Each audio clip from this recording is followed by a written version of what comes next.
again. I should have got some tissue. Jesus. I know. You probably thought, oh, well, this is gonna be a fun little wrestling interview. And here I Yes. am with these Katie Couric, Barbara Walter questions.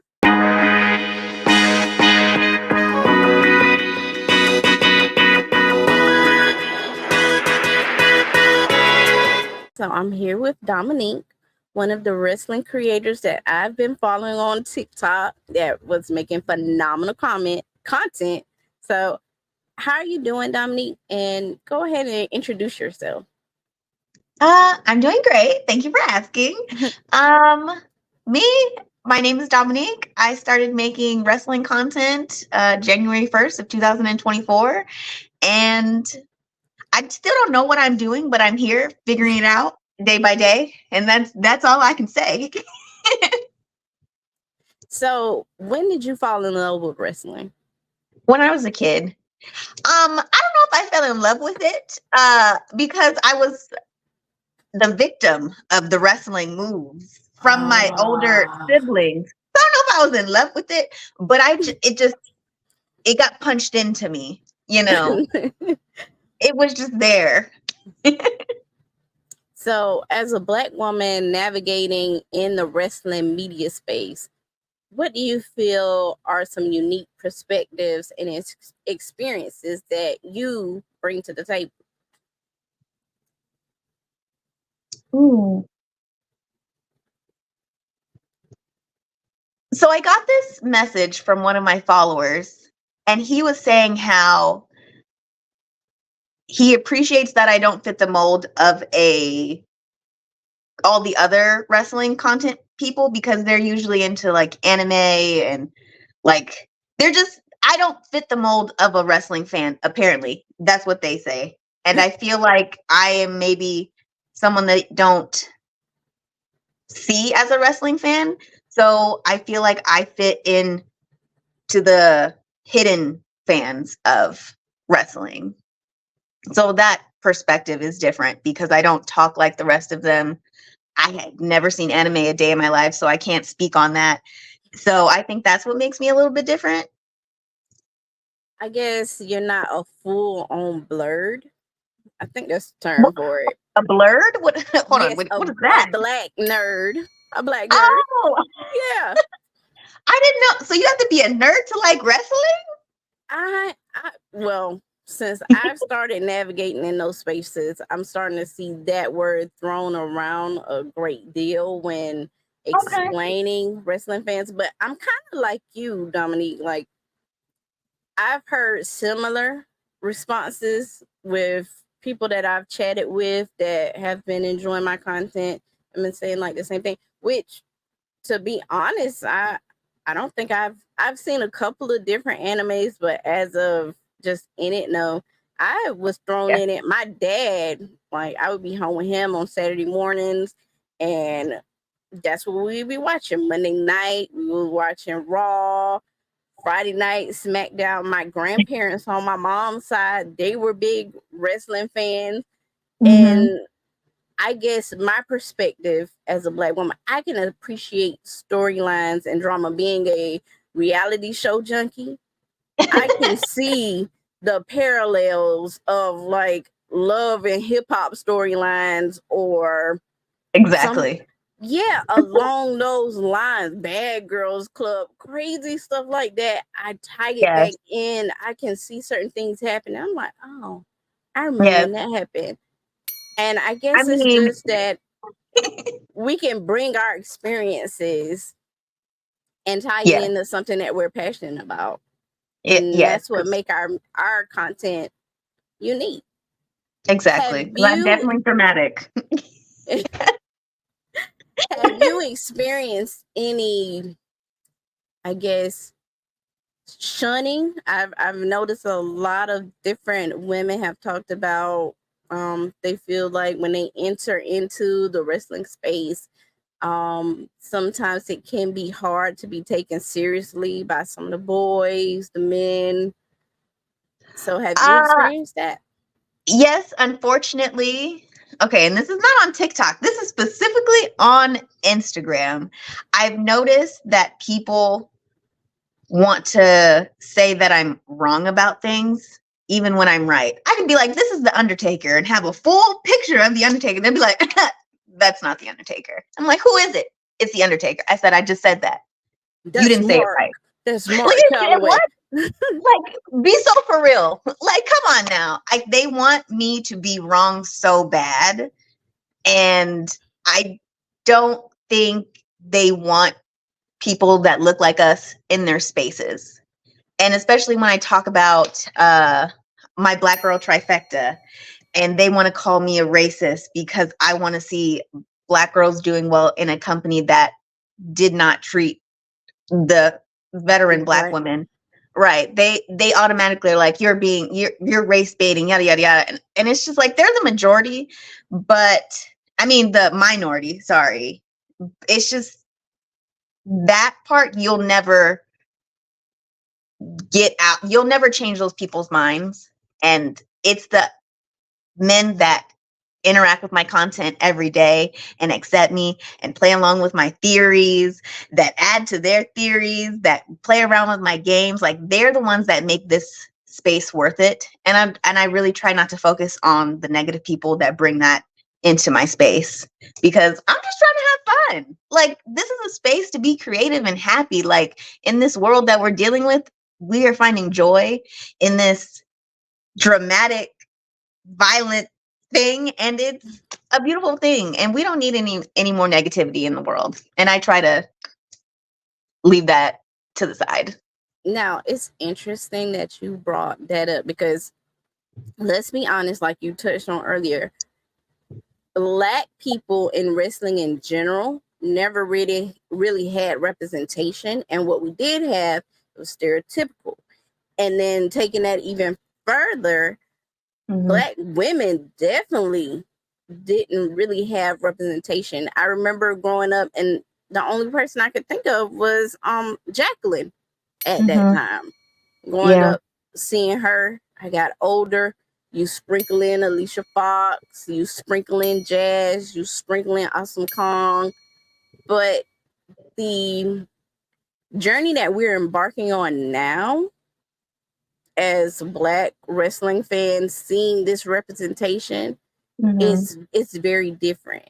And I want to ask you, because from my page, TikTok, Instagram, I get a lot of support from Black men in those spaces. Do you also get that same sort of support as well? Absolutely. Majority of my followers are Black men. So yeah, they with me. I love them. Those are my people.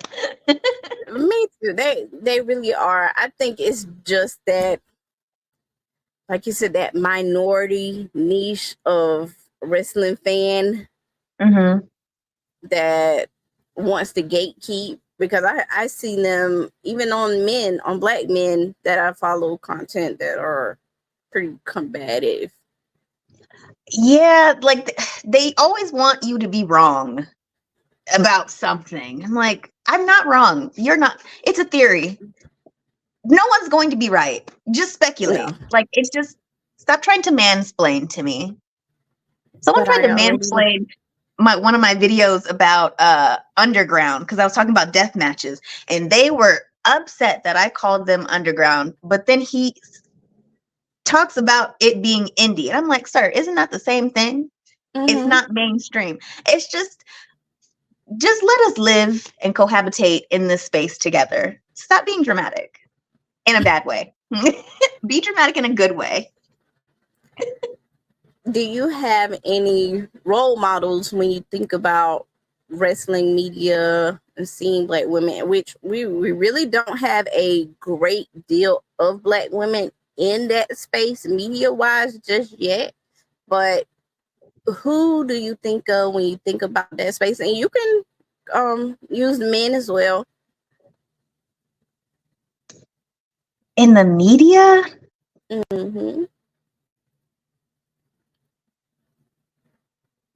I know there is Kayla. She she's Black? Yep. I'm sorry. I did not know she was Black. Yep. She is Black. I wouldn't say I have a role model, to be honest. Like, I know there has been Black female commentators, but I wouldn't say I model anything from them. I feel like I'm kind of doing my own thing, my own journey. I appreciate them, but like, I don't see, like, I don't, like, you know how people have Beyonce as a role model, they like kind of Yeah. mimic them somehow. Yeah. I don't have that with anyone in the media, I would say, WWE wise. Yeah. But we really don't Unfortunately. have a lot to choose from. Yeah, but it's not to take away from them. It's just I don't see myself being like, that's who I want to be, because what I picture working for WWE is not something that has been done before in the company. Same here. Yeah. Well, since we're on that, touch on what do you feel like your journey towards working with WWE entails, and what do you feel like you could bring media-wise to WWE? So I'm very dramatic. So I used to write scripts. So I really do want to be a part of their creative team, but I also want to do broadcasting and interviewing, because I fell in love with that last year with working with the military. But then another part of me is like, I want to do a third part and be like a manager of like my Black girl trifecta. I just want to do it all, to be honest. Like, just throw me in, Triple H. I got this. I can do it. It's just, I want to do so much and create so much with this company. It's just, not me getting emotional. It's just, I just want to do so much. I want to do things that have not been done in WWE for Black women. And I think it would be so awesome. Not me crying on this interview. Like, it's okay. it would just I be get really it. cool. It would be really cool. Like, maybe like the Black female Paul Heyman, if that makes sense. Yeah. But not as problematic as the things that he's done. Something like that. But behind the scenes, he was an awesome creative, finding wrestlers, being a manager. Like you said, I can see you doing that. Yeah. So that's kind of what I strive, but for the females, because I'm not sure if there's been a female that has been able to do that wasn't like Stephanie McMahon or something like that, you know? No, not that I have seen. And I think it's so important in that we are in a space now. Like I was telling someone, as Black creatives, Black wrestling content creators, that we haven't seen in wrestling before.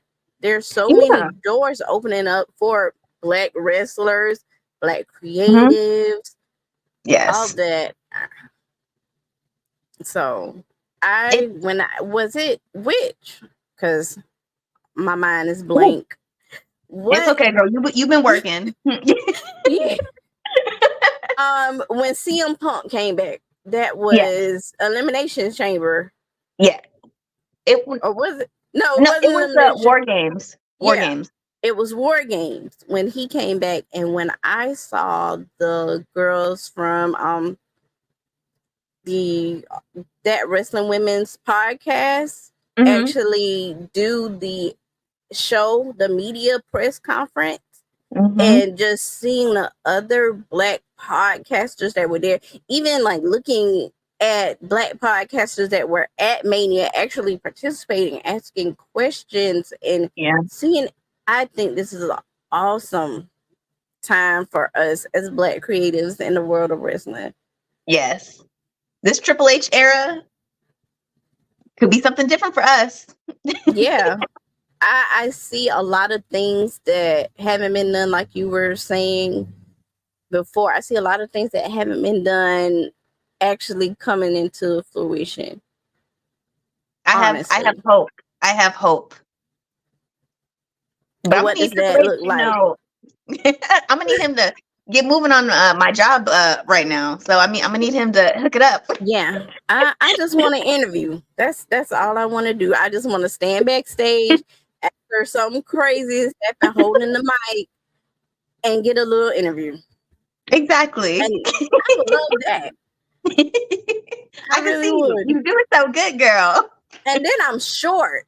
So that'll really play into making the wrestlers look bigger than life. Cause I'm like 4'9", 4'10". What, Yeah. girl? Yeah, I am little. I am tiny. You the perfect height. I'm jealous. So I'll be right there holding the mic up, looking like, You perfect height right there. So what does that hope look like for you with your dreams of working with WWE and things like that? What does that look like? So I'm in school right now for business marketing, digital marketing. So I'm using social media to be my guide into the company to get noticed. I'm basically, when I'm posting on these platforms, I'm marketing myself. I'm showing that I know my history with WWE, and even things that when I wasn't even born, I'm doing the research as a journalist to learn what I don't know and put it out and teach other people, because when you're in WWE, you're gonna have to know your stuff. And you also need to be able to roll with the punches, which I'm showing with the people in my comment section. And it's just like, my goal is to get noticed by either maybe a wrestler or an executive, somebody's kid that could say like, hey, go check this person out. Because I was reading, that's kind of how Bianca Belair got discovered. But I don't want to mess up his name, but it might have been Mark Henry. I think it was him that found her on social media and was like, hey, you'd be perfect for this.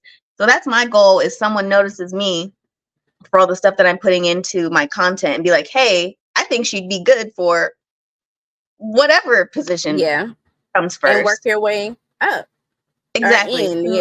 Just to getting whatever that in. So that's what it looks like to me. How important is diversity in wrestling to you? Or how important do you feel like it is, not even just for you, just for other kids coming up now watching? Representation matters in all aspects of life, because it has shown statistically that when businesses, schools have a say, like from all walks of life, the business is more profitable. People will want to spend their money on the product. People can see themselves in whatever, and it will draw more people and attention to your brand. So if WWE, but the world in general, has this one look that's been the look for hundreds of years, but that's not what America and the world is. And if WWE is trying to expand to all these markets, they're going to have to put forth a company that looks like the world. That's the future. I like no that. No one's gonna want to see the same type of people win over and over and over again, even if they're talented, which everyone on there is talented.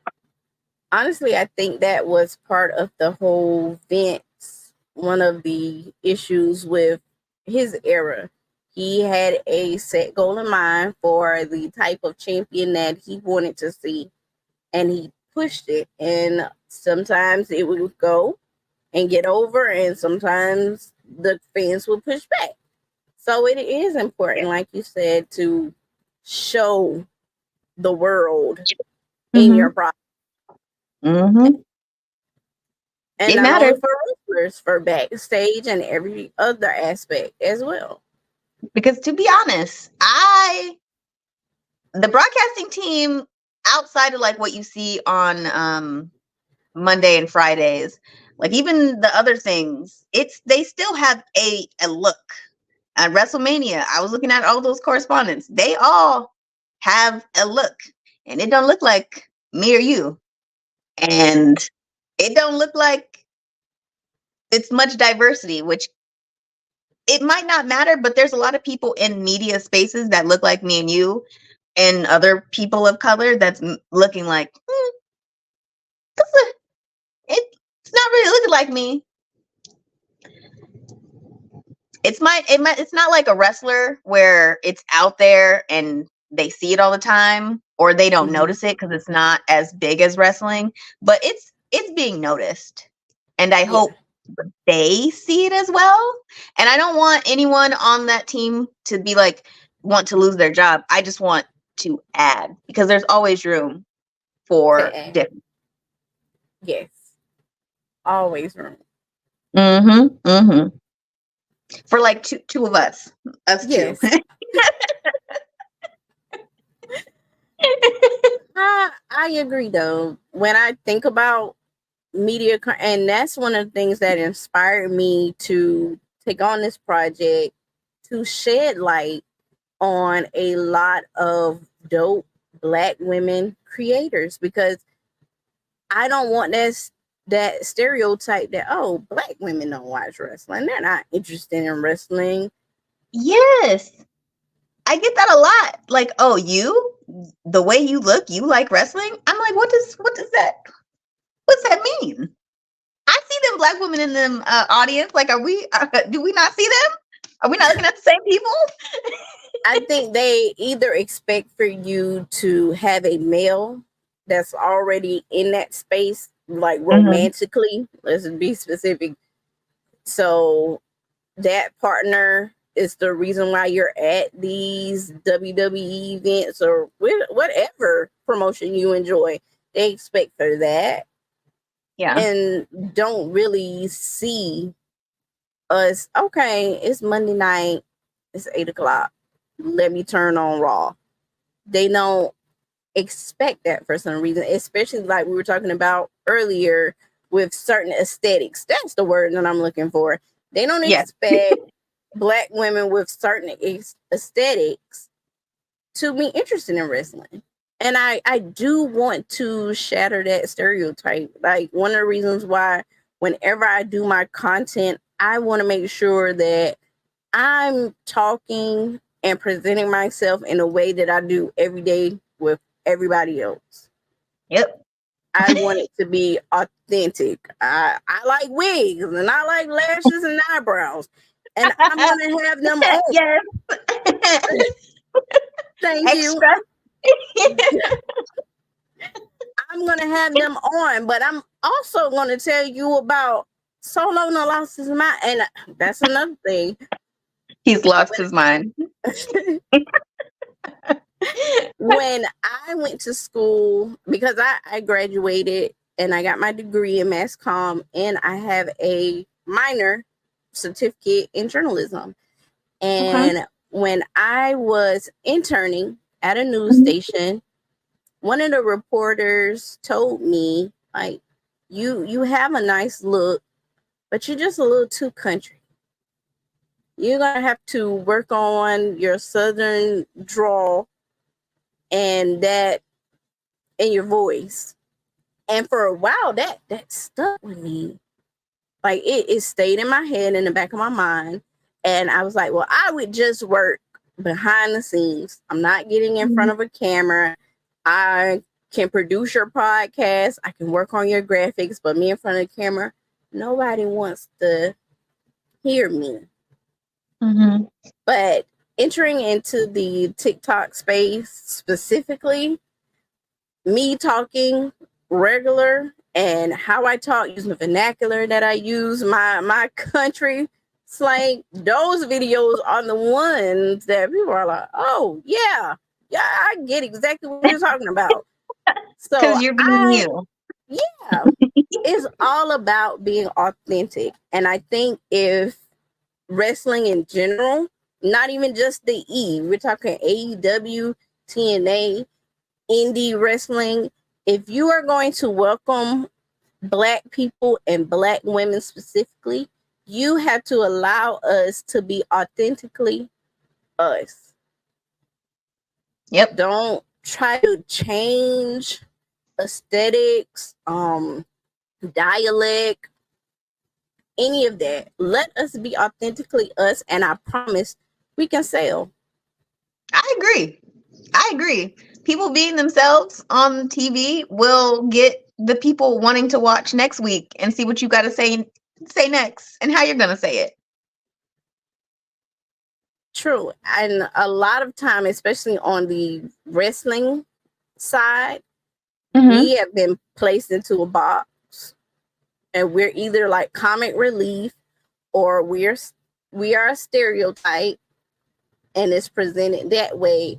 And ironically, a lot of our mannerisms and our swag and our speak, how we carry ourselves, are put on to wrestlers that don't even look like us, and it goes over. I agree. And that's something that I would like to change. One day.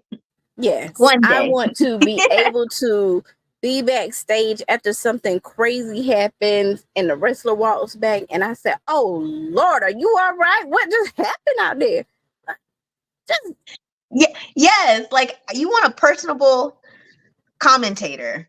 Like yeah, what Michael Cole does, but like backstage, or Pat McAfee, yeah, like what he does, but like backstage. And coming from a woman, man, yes, that would sell. You or would need your even own. Jr. Oh my Yeah, goodness, yeah, yeah, yeah. yes. I can see me backstage giving Jr. I just think giving people those do that. vibes.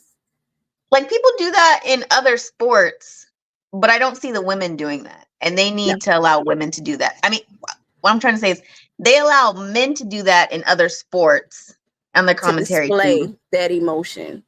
Yes, and they should allow women to do that. Because I know you've seen, and it won't be recent whenever this airs, but I know you've seen the backlash that a lot of wrestling fans have been giving Samantha Irving, saying, "Oh my gosh, she cried when Cody won. They were so emotional." Not even taking into account that Seth cried, and a lot of men that were, Michael Cole cried. yes, And I mean, Cody always looked like he about to cry. So like, it's funny you said that because I was gonna post a video soon about that, about about this yeah, exact topic. Yes, I know, and I think it goes back to certain men don't want women into want them in this space. It's because one video in particular that I'll be pulling from, he said that this is a man's thing. and I know exactly who you're talking about. Yeah. And it's like, no, it's not a man thing. It's an everybody thing. And your disdain for women showing emotion and not the men that are showing emotion doesn't really make sense. And it's If very telling. yes, just say you hate women and call it a day. Like, not all this extra stuff. Like, go somewhere. You won't hurt my feelings. Exactly. I don't care. I'm still gonna wake up, live my best life with or without your approval. I But like me. I will say I've been watching those stitches carefully, and I will say it warmed my heart to see wrestling fans of different races, different genders come in and defend her showing emotion. Yes. Cause it made it better. Yeah. And that announcement, when I was like, wait, is she okay? What's happening? And then I actually saw the video the next day. I was like, that was top tier. She's amazing. She's doing a And good fabulous job. storytelling makes you emotional anyway. Thank you. That's what you want to feel in sports. When you see someone finally win a championship or get that touchdown, or when a family member passes away and they go out and win that game, you're crying. The players crying, the commentators crying, and fans are crying. That is what makes sports so beautiful, and it transcends just a sport. Yeah. Again, that's the minority, which are the haters, and we try to just be like, you go be a hater over there. By yourself. Go to the Exactly. corner. Go be miserable somewhere else. We having fun over here. If you want to have some sense and have fun too, you can come along. But that negativity, go over there. That's how I like to handle people. So, are you, outside of your content on TikTok and Instagram that I've been seeing, what are some other things that you've been doing pertaining to wrestling media content? See, unfortunately, since I work full time and I'm a student full time, I can't do nothing but like those three things: content, school, work. I'm trying. Like, I got 4 more months of school left. So when I'm done with that, hopefully maybe I can get an internship at a wrestling gym or something. But I'm just praying. I'm just trying to make it through to the next 4 months. And then I can really put all my effort into my content and wrestling. So one day I can answer that question better. Yeah, and then once we're on WWE, they can pull the footage back from this interview when we were talking Yes. about it. We'll be sitting down, looking Exactly. luxurious. Like, I'll be like, look, you gonna be there with me. You go yeah, side by we're gonna side. be sitting side by side. Yeah. We're gonna I be can't a wait. part of that media Yes. shift. Period. We gonna turn WWE upside down in a good way. Thank you. Mm-hmm. So, are there any, what can I say, any fond memories that you have of like wrestling or anything dealing with like African American wrestlers? Ooh. Well, again, my black girl trifecta. Like, I don't know why that moment, seeing them together right before WrestleMania, pointing up to that sign, got me so emotional, because there's been black groups before, but seeing how none of them are playing a stereotype, all of them are powerful in their own separate ways. Like seeing Naomi, like, they have not treated her right, but seeing No. her with them, it's just, and the frenzy over Jade and how she's so strong and sculpted and beautiful, and Jade being just the champion for all these, like, it was so beautiful seeing black women celebrated and not torn down like the people that came before them. It's just, not me getting emotional again, but like them being celebrated. I think that's so beautiful, and I want more of that. More of that. Here I go again. I should have got some tissue. Jesus. I know. You probably thought, oh, well, this is gonna be a fun little wrestling interview. And here I Yes. am with these Katie Barbara Walter questions. But see, I'm an emotional wreck. I'll cry over like a puppy. Like, oh my God, you're so cute. I'll cry on anything. Don't feel I should have bad. known. I'm a bucket of water too, so don't feel bad. Thank you. But just seeing black women celebrated, Yes, that was and beautiful. it's beautiful seeing them, seeing the crowd, like you said, because a lot of people did not think that black wrestlers and black women wrestlers were marketable to the audience that they had. Yep. So just seeing them be over Yes. and being loved, and like you said, celebrating and receiving their flowers. It was like seeing Haley Bailey and being the Little Mermaid again, seeing the little girls react to it, got me reacting to them reacting. I was like, this is so cute. And then seeing like the Powerpuff Girl cartoons and all the, and like, it's just dope to see, because we don't get that very often. We don't. And it's just nice to see. It is. Yeah. It really is. So, but again, I like when Kofi won, like when all my, like Bobby Lashley, like all these people, like I love those moments too. But that moment, they didn't even have to wear a belt. That was a beautiful moment. That was just for us. Yes, it was something for the culture, definitely. See? No, don't say that. People don't like when I said that. They were getting at me when I said it's for the culture. Like, well, they'll be okay. They can't whoop me, so period. It'll be okay. Thank you. But I thought we were gonna do an hour, but I think we're pretty good.